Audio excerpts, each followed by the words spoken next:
Hi guys, welcome to Dad to Dan. After our last episode on interviewing, we had a few comments, people asking about assessment centres, which is something that I've had to deal with quite recently. They're a very funny sort of place to be in, and Dad, I know Dad's been to a few, so we'll just have a little discussion about what we've experienced and perhaps what you guys might experience. Alright, so Dad, obviously we've been asked a little bit around assessment centres. I've recently just been to one, and I know that they're horrible. Didn't enjoy it at all. What would you say? One, if you were looking for someone to hire, or if you were being hired, what would be your key? Well, I think the first thing is to just give people a bit of an idea of what an assessment centre is. Mm-hmm. If you've not experienced one before, and particularly in sales, they're particularly intense, because obviously they're basically giving you skill tests in all different areas that you're expected to do well in sales. So they'll probably have some sort of interview, and we talked about interviews in the previous episode. Yeah. But you're probably going to have to do a presentation, PowerPoint presentation in front of a group of people.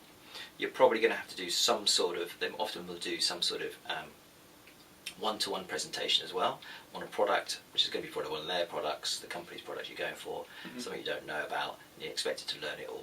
And there'll probably be a group activity as well to see how you interact with things. So there's going to be 4 or 5 different things you've got to get your head around, and it's all impacting to one day, as you know, yeah. And it's constant, all of those. So it can be quite overwhelming. Yeah. Okay. Yeah. I remember when I did it, they had a little silly exercise on. I was stuck on a desert island, and what are they kind of looking for in things like that? Well, I think that's a group exercise, wasn't it? Yeah.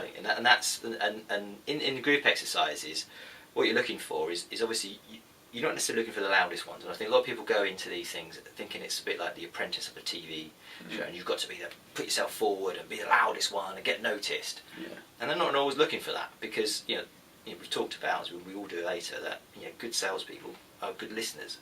But you still need to put yourself forward. You don't want to be someone just sitting at the back doing nothing, but you've got to time it right. So what you've got to do is let everyone shout and blah, blah, blah when they're doing some sort of task, and then come in with a real salient point, get your point over well, and then that normally people will sit around and go, oh, what's he just said? That's interesting, yeah. So do it that way.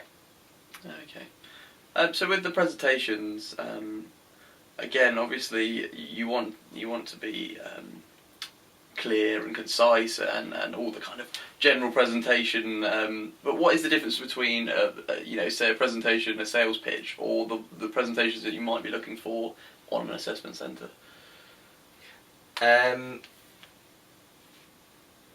Sorry, I suppose the main point will be you'll be talking about yourself probably, maybe in the presentation. Yeah, sometimes the presentations that they do, and we probably talk about presentations. We do a couple of episodes on doing presentations in terms of PowerPoint type presentations.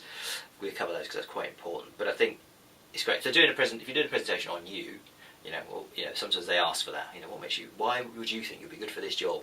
Is the classic one, and I usually hate those because they're kind of like, well, can you tell something a bit more imaginative? But but at least you know it's you, and you can't really get that wrong. And any questions they ask you, the worst ones are when they say, can you learn this product and present it in half an hour? And why, or that, and then you've got to present why this product's good. And they'll give you a brief, give you all the information. You've got to take it there, put it into a presentation, and of course they know exactly that product because it's their product, and you know nothing about it. So it's very difficult to do. But what you're trying to do is demonstrate that what you can do is take technical information and put it into a meaningful, customer-orientated presentation. So you're putting out the key features and benefits of the product, putting them on the screen and saying, well, this is why it's good. It's because it's got this, this, and this, and this, and this will do this, this, for you. Okay. So you just asked me questions about assessment centre, but you've just been in an assessment centre. I have, yes. So tell me how you found it. I think that the most scary thing was there's a lot of people, and you're not used to that. Interviews, you walk in, you might be sitting next to 2 or 3 people, and you always do that classic. You look them up and down, try and suss out your competition. But when I got there was about 40 people, all suited up. looking good, and they were all sort of shouting over each other to try and get the limelight.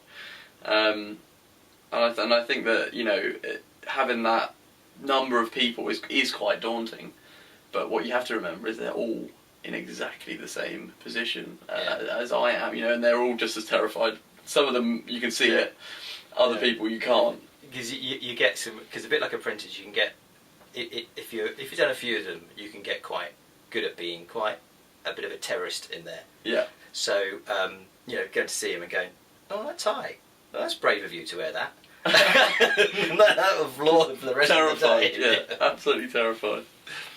But it was quite interesting though, because on my assessment centre, I had a moment where I think I was sort of thinking, I could go one way or another. It was basically one of my colleagues got asked a question, and they sort of said, I can't remember what it was, but his answer I didn't agree with. They then asked me the same question, and I was sort of sitting there thinking, do I disagree, or shall I just go along with him? Yeah. And I think in a way that was a good test, and I think those are things that they will throw at you to see whether you will stand up and see whether you will give your point of view and how you do it. Yeah. Whether you say, oh no, he's wrong, that was rubbish, or whether you sort of give a clear, concise reasoning. Yeah. Be articulate. Exactly. Put your point across without being aggressive, or out, perhaps reciting what you think, or why you think your point is more valid, without necessarily criticising the person. Exactly. Yeah. So I think the testers will always look to just push you that little bit further.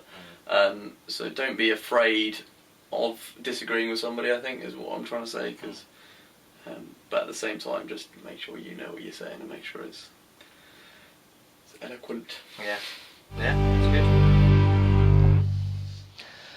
Hi, well, not quite a book review today. What we're going to do is give you a bit of a resource we thought was quite useful, particularly for Dan, for assessment centres, and it's a YouTube channel called Assessment Centre HQ. See that on my iPad. And there's a particularly good one there, which is 5 killer tips for assessment centre group exercises. But there's lots of different sort of resources there that you can use. I think there's also a link to a website they've got. So that's our little tip, a little review really. I'll put a link in the notes at the beginning of this video so you can find it a bit easier.